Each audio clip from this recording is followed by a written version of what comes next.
Pour faire 30 banchung, vous aurez besoin d'une centaine de feuilles de phrynium que vous pourrez éventuellement remplacer par des feuilles de bananier, d'une centaine de lanières de bambou, d'une centaine de tiges de phrynium, de 10 kg de riz gluant, de 4 kg d'haricots mango écorcés, de 4 kg de poitrine et d'épaules de porc, du sel, du poivre. Pour commencer, lavez les feuilles de phrynium qui serviront à emballer les banchong, puis retirez une partie des nervures centrales pour faciliter l'emballage. Trempez en même temps les lanières de bambou pour les rendre plus souples. Puis lavez abondamment le riz gluant et les haricots avant de les laisser tremper séparément toute la nuit.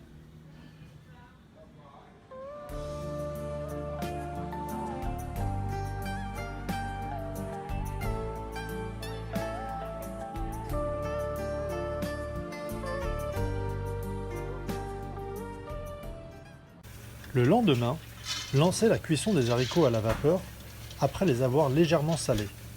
En parallèle, lavez la poitrine et l'épaule de porc avant de les couper en morceaux et assaisonnez-les avec un peu de sel et de poivre à volonté. Dès que les haricots sont cuits, transférez-les dans une casserole, puis écrasez-les afin de faire une pâte d'haricots.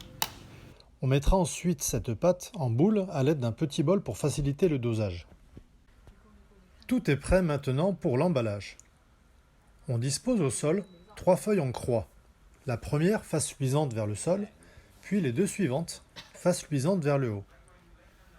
On rajoute un bol de riz gluant bien au centre des feuilles, puis une demi-boule de pâte d'haricot sur laquelle on pose la poitrine de porc. On recouvre ensuite cette poitrine à l'aide de l'autre demi-boule de haricots, puis à nouveau avec un bol de riz.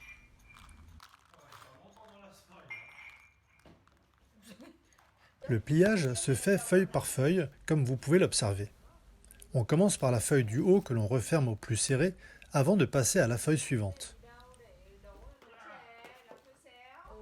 Le vert des feuilles de phrynium donnera au riz sa couleur verte, typique des banchong.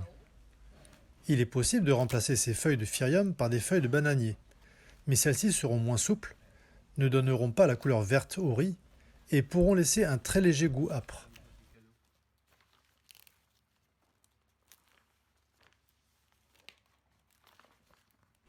Il est important lors du pliage de laisser le moins possible d'espace. Un banchung avec une bonne densité sera d'autant plus facile à découper.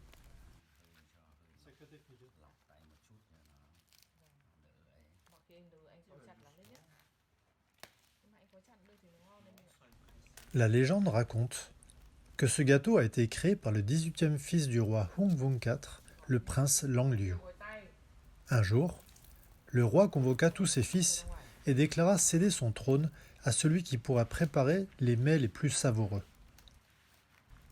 Avec l'aide d'un dieu, Langliu créa 2 gâteaux à base de riz gluant, de graines de haricots mongo et de viande de porc, qui sont les ingrédients populaires des repas des paysans vietnamiens. L'un de forme ronde s'appelait Ban Dae, représentait le ciel, et l'autre de forme carrée, nommé Ban Chong, faisait référence à la terre, car à cette époque, on croyait que la terre était carrée et plate. Impressionné par leur saveur raffinée et leur signification particulière, le roi choisit Langliu comme son successeur. Depuis lors, le banchung est devenu un des plats indispensables des célébrations du Tet, pour exprimer la gratitude envers les ancêtres, le ciel, la terre et les génies.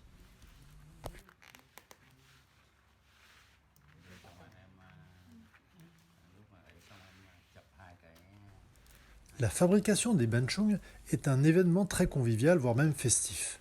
Il est fréquent que les différents membres d'une même famille se réunissent pour participer à sa fabrication. Les banchung ainsi fabriqués seront partagés entre les différents membres de la famille. Maintenant que les banchung sont terminés et liés 2 par 2 pour les renforcer et faciliter leur manipulation, la cuisson peut maintenant débuter. Celle-ci se fait en extérieur dans de grandes casseroles. On dispose tout d'abord les tiges de phrynium dans le fond de la casserole pour que les banchung ne soient pas en contact direct avec la casserole.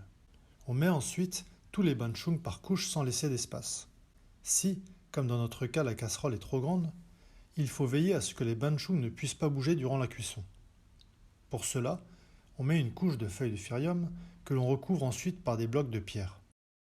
Une fois que tout est bien positionné, on remplit la cuve d'eau jusqu'à recouvrir entièrement les banchoum. On ferme alors la casserole et la cuisson peut débuter. Celle-ci va durer 12 heures et se fait très souvent la nuit.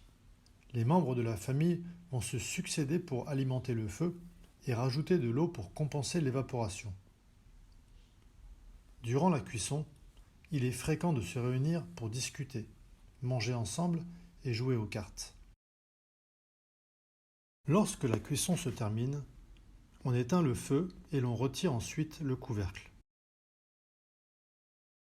Après avoir extrait les pierres, on sort les banchoum deux par deux à l'aide d'une tige de métal pour les transférer dans de l'eau afin de les refroidir. On frotte l'extérieur pour retirer toutes les impuretés. On les égoutte, puis on va les disposer sur une table pour les mettre sous presse pendant 30 minutes à 1 heure, afin que leur surface soit la plus plate possible. Les banchoum sont maintenant prêts à la dégustation.